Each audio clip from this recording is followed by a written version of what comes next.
On today's wrestling news, we've got a new WWE release. Zelina Vega returns, but with who? A huge re-signing for AEW. And we've got an update on one uncooperative party within the AEW investigation that we're all talking about, still talking about, sometime later. Are you ready? Are you ready for the news time? Yes, my name is Phil Chambers and I'm joined by Salty Sea Dog, obviously. To talk about, and Gareth's here too. Yes, Gareth Sea Dog. We'll talk about all things wrestling news, but before we get into it, make sure you like the video, comment down below what you think of each of today's stories, subscribe to the channel, and links to each story are in the description, so click them and off you go. But first up, WWE, a big release again. So obviously they have currently just been reshuffling all of the commentary teams across all of their brands and things for the season premieres of this show that never ends. So they reshuffled their commentary teams, and one of the big names missing from all of that was obviously Nigel McGuinness. Well, PW Insider have confirmed that Nigel McGuinness was let go earlier this week, unfortunately. Now, he's 46 years old at the minute. He joined WWE back in 2016 and has mostly obviously been doing stuff on NXT and NXT UK. He's also done some 205 Live and some main event shows as well. And it's sad news, this. I really like Nigel McGuinness' work. I think he's been an absolutely great commentator for WWE. He had kind of a sad start for WWE as well. Back in the day, back in 2006, sorry. He was going to get a WWE contract, but as part of that, he revealed that he had a prior bicep injury that required surgery, according to WWE's doctors, so they wouldn't sign him because of that. He couldn't afford the surgery himself either, and so WWE pulled out of the deal, which is pretty crappy. But he went on to have a great run in Ring of Honor and Impact as well. Having incredible matches in Ring of Honor. If you go back and look at some of the older stuff, a match with Bryan Danielson in particular stands out as something just absolutely brilliant. And then he debuted in January 2017 with WWE as a commentator at that big UK tournament thing that they did, alongside Michael Cole, who incidentally was the one who recommended him to WWE, which is an interesting little tidbit as well.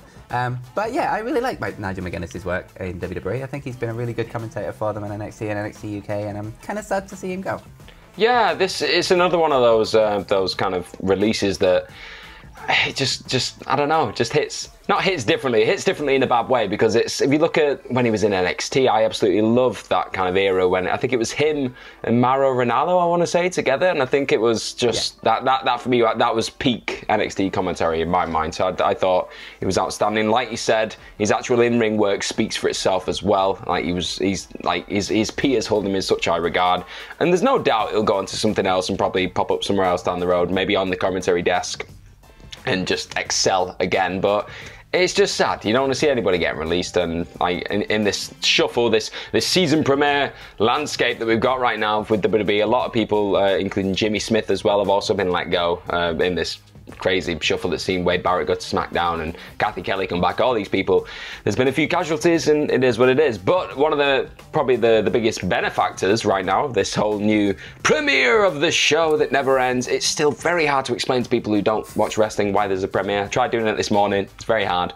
But one of the big people that's going to get a bit from it going forward is Zelina Vega, because she's back. She's on SmackDown, and she's not a queen anymore. She just dropped that because I think Triple H very quickly realised it's a bit silly, and she popped up in the midst of Legado del Fantasma's debut, so another big bombshell there, because they attacked Hit Row. They've got a bit of history with Hit Row when it comes to NXT, and so when Swerve was a part of all that, they had a big old gang warfare thing, and that all happened on the Black and Gold show when it was Black and Gold the first time. Very complex. So now, modern day, Zelina's there. It looks like she's going to be potentially one of the main manager people within Legado. Before that, you obviously had Elektra Lopez, who was in NXT acting in a similar role, but it was strange. You didn't really have just one mouthpiece, let's say, for this faction, because Santos Escobar himself obviously he knows his way around a microphone, so it was just kind of a pass the mic scenario, very similar to what you've got with Roman Reigns and Paul Heyman. They just kind of, whoever feels like talking that week, they did it.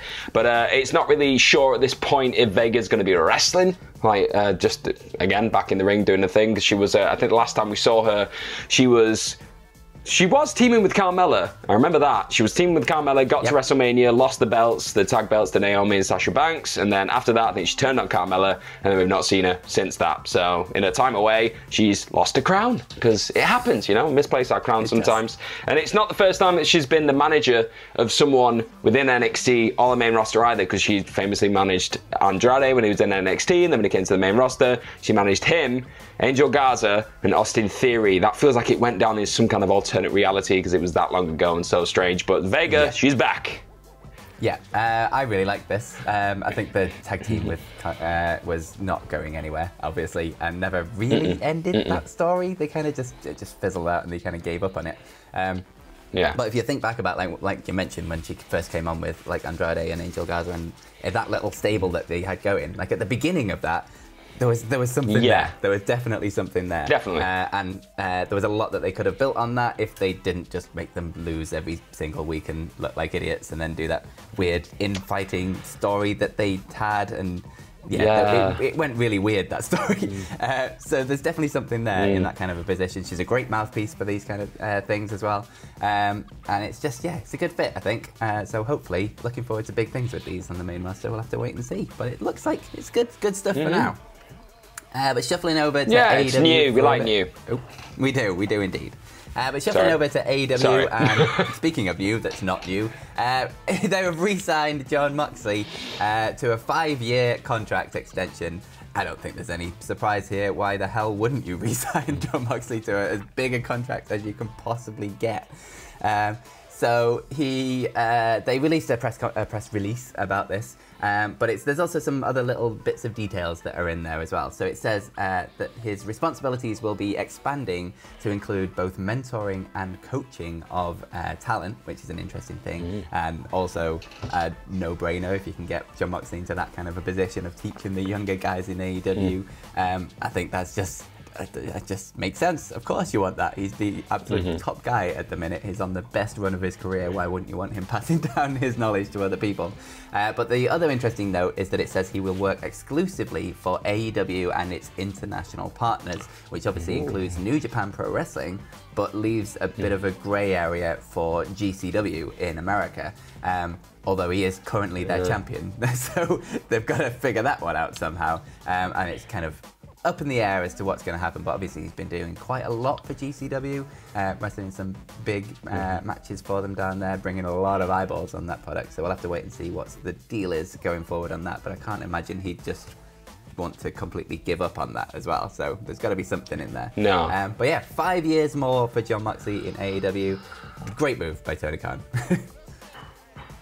Without a doubt, he's the heart and soul of AEW. There's not much more to say about it than that, in all honesty. And I think when you look at, like you said, when you look at Mox and the way that he's quite loyal. If someone looks after him, I think GCW have looked after him when he's been on the road and these like different house shows that he's been on.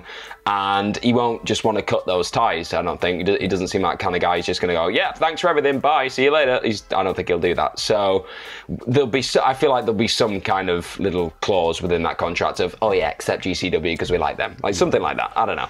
But great move for Mox as well, staying there for 5 years. I don't think it was ever really in any doubt. I don't think anybody really thought he'd go back to WWE or anything like that. He's I don't want to say he's burnt his bridges, but he doesn't look like he wants to go back anytime soon. I think he's on good terms with a lot of the people who are still there, but the guy who's currently running things, he's not had a lot of lovely things to say about in the past. Let's just say that. So, good for Mox. Hope he's getting paid all the money, because he deserves it. He has dragged this company through some hellacious periods recently. And speaking of which, let's talk about one now. Why not? Because obviously we've had that big old investigation that's happened in the wake of All Out when CM Punk just set fire to the company, really, and the big brawl happened backstage, and loads of other things happened. And this investigation is still ongoing, and we've got an update on it because Dave Meltzer, during his Wrestling Observer, his recent edition of the Wrestling Observer, offered this. Really, he said that one person has threatened legal action and been uncooperative. So that's been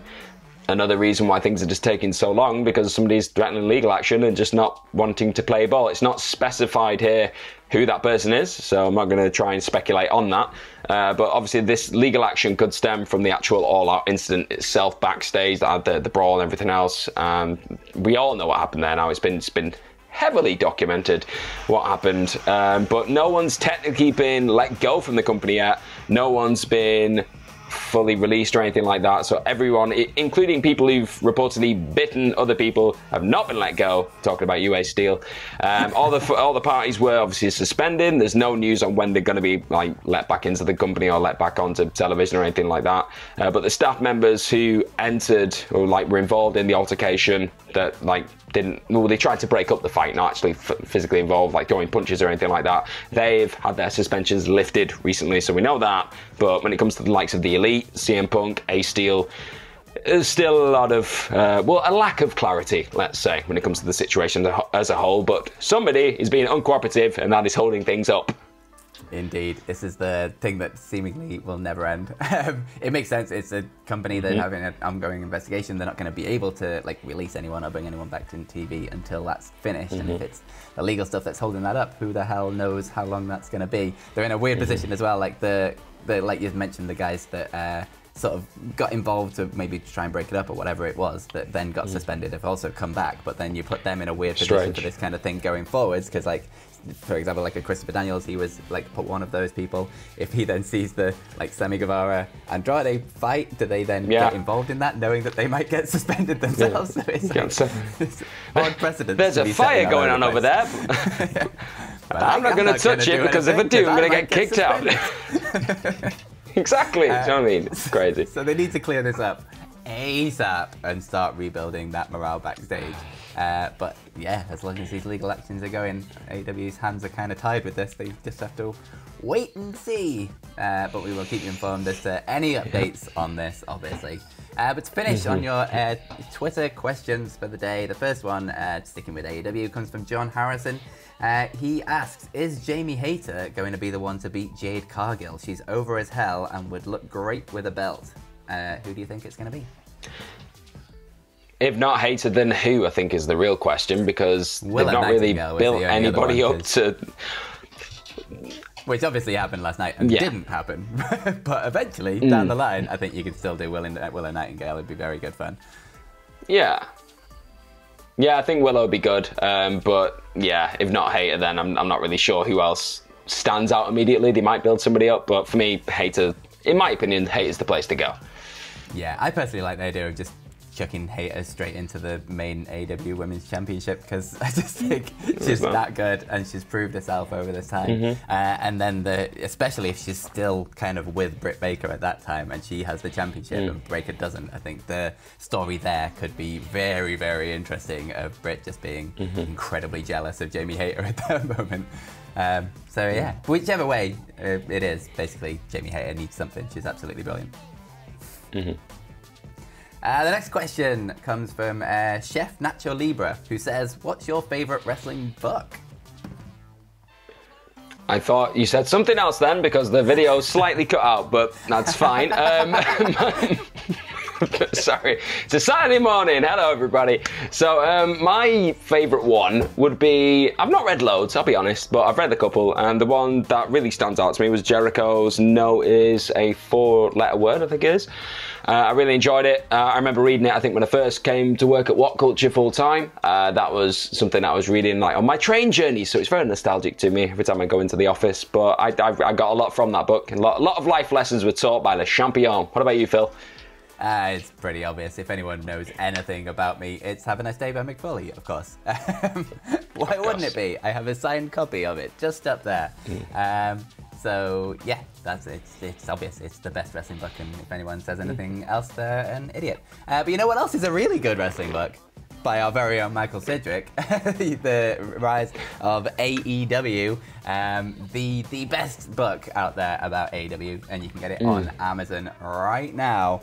Go check it out, because it's really good. And stay tuned for the fall of AEW as well, which is surely going to be coming soon. That's that would break his heart to have to write that one. The final question of the day comes from Hector Garcia III, who says, assuming Bray Wyatt is the White Rabbit and appears at Extreme Rules, at what point in the card would you book his debut? Would it be during a match to set up his first feud, or in a solo segment, or other? During the Easter egg hunt, no. I think we should do it within the fight pit. Why not? Drag Matt Riddle down to hell at some point, because it was looking a bit too legitimate, the fight pit. Yes! Oh, swamp pit. Oh, you've done it, Phil. Okay, yeah. I'm in. Yeah, he ain't going to book anything better than that. I'm in. Swamp pit. Let's do it. I'm not sure about this one, because it could show up in a lot of different places. Obviously, there's links to the Drew McIntyre, Karrion Kross stuff. There's links to Alexa Bliss, and she's going to be hanging around with the ladder match kind of stuff. She's kind of involved in that. So there's a couple of places there, but I think it's big enough and like has enough anticipation and has been built enough to just warrant its own segment, like whatever it is, to just have some kind of big build up to a reveal of like a 5 or 10 minute segment or something that's specifically just for him. And maybe answers a few questions about what exactly the character is gonna be, but not enough to stop you wanting to watch Raw and SmackDown to find out like what his first feud's gonna be. Like, I don't think you need to debut him with his first feud right away, because I think the intrigue is way high enough to keep people watching just to see what he's going to do. Yeah, I fully agree. I think I'd like to see them do something maybe with Drew McIntyre. If they can find a way to rejuvenate his character, because everybody, if it is The Fiend, everybody The Fiend touches changes. That could be like a big thing. But if not, I don't know. Like you said, a segment just to itself, just for more intrigue, would be cool as well.